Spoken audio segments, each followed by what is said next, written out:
आज की वीडियो में हम लोग देखने वाले हैं कि किस तरह से हैवी ग्रोथ पे आईब्रो बनाई जाती है। जो लोग फ्रेशर हैं उनके लिए बहुत ही ज़्यादा ज़रूरी है ये वीडियो, इसलिए बिल्कुल भी स्किप मत कीजिएगा। वीडियो शुरू करने से पहले आप सभी का स्वागत करती हूँ आपके अपने यूट्यूब चैनल पाला ऑफ द वर्ल्ड में। और यहाँ पे मैंने हल्की सी स्पीड कम कर दी है ताकि आपको पता चले कि एक्चुअल में थ्रेड काम कैसे करता है। तो यहाँ पर मैंने ऑर्गेनिक थ्रेड लिया है ग्रीन वाला। अगर आप फ्रेशर हो तो वाइट थ्रेड का भी यूज़ कर सकते हो। और यहाँ पर मैं किस तरह से थ्रेडिंग बना रही हूँ, किस तरह से शेप दे रही हूँ, ये सारी चीज़ें मैंने इस वीडियो में बताई हैं। तो सबसे पहले हमें वी शेप एक याद रखनी है, आपको सिंपल सा एक शेप याद रखनी है, उसके अकॉर्डिंग ही आपको इस थ्रेड को कंटिन्यू करना है। ये जो शेप होगी ये आपको अपने माइंड में ड्रॉ कर लेनी है कि आपको इस शेप में आपको थ्रेडिंग बनानी है, ठीक है। तो यहाँ पे हमने वी शेप बनाएंगे और वी शेप को हम आर्च थ्रेडिंग भी कहते हैं, जो कि हाई टेल बन के होती है। ओके, तो यहाँ पे हमें लाइट आर्च बनानी है, जो कि मैं वी शेप जिसे कह रही हूँ उसे ही आर्च थ्रेडिंग कहते हैं।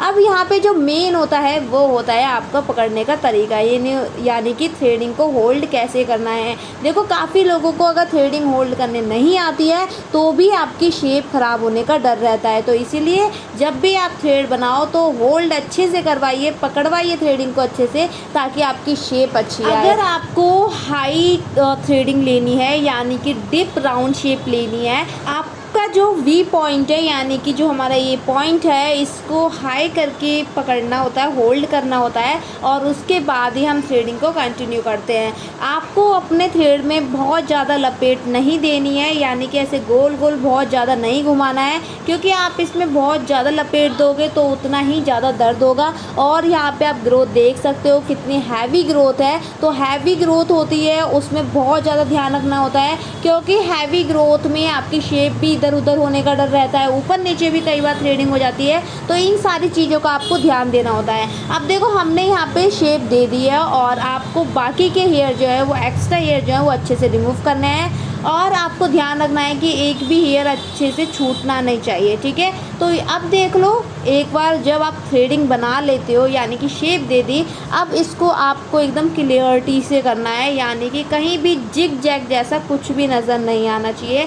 आपकी थ्रेडिंग में जिग जैग नहीं बनना चाहिए, और इसीलिए हम यहाँ पे एंड में क्लियरिटी देते हैं। तो अभी थ्रेडिंग बनने के बाद देखना कितना प्रेटी लुक आएगा। और हैवी ग्रोथ है तो आप सभी को ध्यान देना। देखो मुझे लग रहा है हल्का सा कॉर्नर से थोड़ा सा फिनिशिंग की ज़रूरत है, तो मैं यहाँ पे अपने थ्रेड का इस्तेमाल करूँगी और यहाँ पे फिनिशिंग दूँगी। फिनिशिंग देना बहुत ज़रूरी है। काफ़ी बार ऐसा होता है कि जब आप थ्रेडिंग बनाते हो तो पता ही नहीं चलता थ्रेडिंग बनाई है या नहीं बनाई, मतलब कि जो हमारी क्लियरिटी है वो नज़र आनी चाहिए, ठीक है। तो इस क्लियरिटी को कैसे नज़र आओगे, जब आप थ्रेड को एकदम क्लियर तरीके से चलाओगे और कहीं भी आपकी थ्रेडिंग में जिग जैग नहीं बन रहा होगा तो आपकी थ्रेडिंग क्लियर नज़र आएगी, ठीक है। तो यहाँ पे हमारी ये जो थ्रेडिंग है बन चुकी है। आपको एक्स्ट्रा हेयर जो है उसे रिमूव कर दीजिए, और मैं यहाँ पे एक्स्ट्रा हेयर्स को रिमूव कर दे रही हूँ ताकि हमारी अच्छी शेप आ जाए। और जो ये उड़े उड़े से बाल होते हैं इन्हें भी अच्छे से आपको कट करना होता है। देखो यहाँ पे हमारी एक थ्रेडिंग तैयार हो गई है। अब बारी आती है हमारी दूसरी थ्रेडिंग की। दूसरी थ्रेडिंग की ग्रोथ देख लीजिए, आपको अच्छे से देख लेना है कि आईब्रो में किसी टाइप का कट तो नहीं है या फिर कहीं से छोटी बड़ी तो नहीं हो रही है। अगर ऐसी कोई प्रॉब्लम होती है, क्लाइंट को ऑलरेडी ऐसी कोई दिक्कत है, तो आपको पहले ही शेयर कर देना चाहिए, क्योंकि अगर आप ऐसा नहीं करोगे तो बाद में क्लाइंट आपको ही शिकायत करेंगे कि भाई आपने थ्रेडिंग ख़राब कर दी। तो इसीलिए मैं आप लोगों को बोल रही हूँ जब भी आप थ्रेडिंग बनाओ सारी चीज़ों को पहले ही एनालाइज कर लो कि क्या है, कैसी शेप देनी है। अब यहाँ पे हमें अपनी सेकंड थ्रेडिंग स्टार्ट करनी है। और देखो धागे में बहुत ज़्यादा आपको लपेट नहीं देनी है, ध्यान रखिएगा।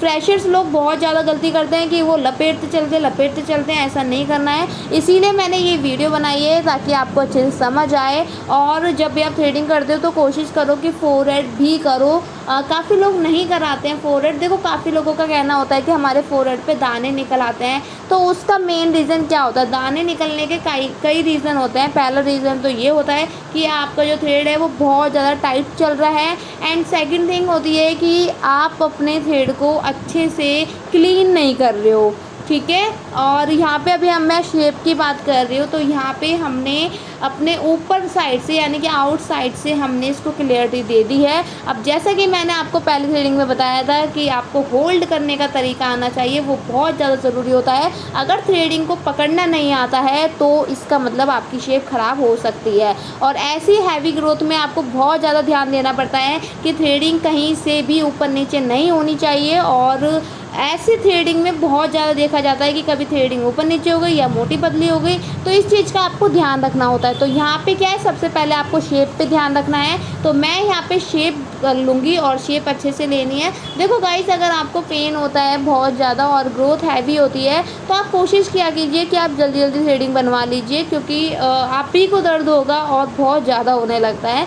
तो देखो यहाँ पे मैंने शेप ले ली है। अब आपको क्या करना है, बाकी जो एक्स्ट्रा हेयर है उन्हें रिमूव करना है। तो मैं यहाँ पे बाकी के एक्स्ट्रा हेयर को रिमूव करूँगी। हेयर को रिमूव करने के बाद आपको देखना है कहीं भी हेयर रहने नहीं चाहिए। क्लाइंट की शिकायत नहीं होनी चाहिए कि भाई हमारे हेयर छूट गए थे, अच्छे नहीं लग रहे थे। तो मतलब आपको अपना काम अच्छे से करना है, पूरी ईमानदारी से और क्लियरिटी से करना है। देखो इन्होंने यहाँ पे लूज़ छोड़ दिया, इसीलिए इनके हल्का सा कट आ गया। ये चीज़ का भी ध्यान रखना है कि आपको लूज़ नहीं छोड़ना है।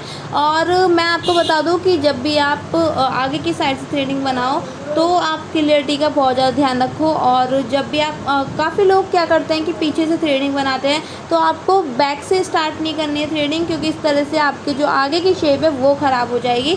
इस चीज़ का आपको बहुत ज़्यादा ध्यान रखना होता है। और जिस तरह से मैंने थ्रेडिंग को होल्ड करवाया है इस तरह से आपको भी करवाना है। बस आपको ध्यान रखना है कि दोनों शेप ऊपर नीचे नहीं होनी चाहिए, इस चीज़ का बहुत ज़्यादा ध्यान रखना है, क्योंकि हैवी ग्रोथ में ये दिक्कत बहुत ज़्यादा आती है। तो आपको अपने सेकंड थ्रेड का जो है, जो आपने थ्रेडिंग बना दी है उसको अच्छे से ध्यान रखना है कि उसको गाइडलाइन समझ लो और फिर ये थ्रेडिंग को कंटिन्यू रखो। तो यहाँ पे देख लो, और एक्स्ट्रा हेयर जो है उसे अच्छे से रिमूव करना है। यही ध्यान रखना है आपको कि हेयर जो है वो अच्छे से रिमूव कर दीजिए। और देखो ये जो वाइट सी लाइन आती है ना हमारी थ्रेडिंग करने के बाद, ये आपकी क्लियरिटी का सिंबल होता है कि यहाँ थ्रेडिंग में सिंबल क्लियरिटी आ रही है। तो इसीलिए मैंने आपको कहा कि थ्रेडिंग में किसी भी टाइप का जिग-जैग नहीं आना चाहिए। अगर जिग-जैग आता है तो क्लियरिटी नज़र नहीं आएगी, फिनिशिंग नज़र नहीं आएगी। इसीलिए मैं यहाँ पे देखो मैंने अच्छे से थ्रेडिंग कर दी और आपको दिखा भी रही हूँ कि किस तरह से यहाँ पे शेप दी जाती है। और देखो अब हल्की सी मुझे लग रही है थिक हो रही है, तो यहाँ पे क्या करेंगे, हम थोड़ा सा रिमूव करेंगे, क्लियरिटी देंगे, और जिससे कि ये दोनों इक्वल लगे, थ्रेडिंग एकदम इक्वल लगनी चाहिए। और फिर जब हम कटिंग वटिंग करेंगे तो उससे भी ये सेट हो जाएगी। ठीक है, तो देखो यहाँ पे इस तरह से थ्रेडिंग बनाई जाती है और बहुत हार्ड टास्क होता है ये हैवी ग्रोथ वालों को थ्रेडिंग देना। ठीक है, तो यहाँ पे क्या करना है, अब आपको देख लेना है कहीं से आपके हेयर रह तो नहीं रहे। मुझे यहाँ पे लग रहा है कि ये थोड़ी सी थिक हो रही है, थोड़ी सी मोटी थ्रेडिंग हो रही है, इसीलिए मैं यहाँ पे ध्यान रखूँगी। और इनकी थ्रेडिंग देखो कितनी प्रेटी थ्रेडिंग है, काफ़ी अच्छा लुक आ रहा है। थ्रेडिंग जब भी आप बनाते हो तो मसाज करना ना भूलें। और गाइस वीडियो पसंद आई हो तो प्लीज़ लाइक ज़रूर कीजिएगा। और अगर आप हमारे चैनल पर फर्स्ट टाइम विजिट कर रहे हो तो चैनल को सब्सक्राइब कर लीजिए, पार्लर ऑफ द वर्ल्ड, जिससे कि आपकी इन्फॉर्मेशन बढ़ती रहे। And thanks for watching video, फिर मिलेंगे, बाय बाय।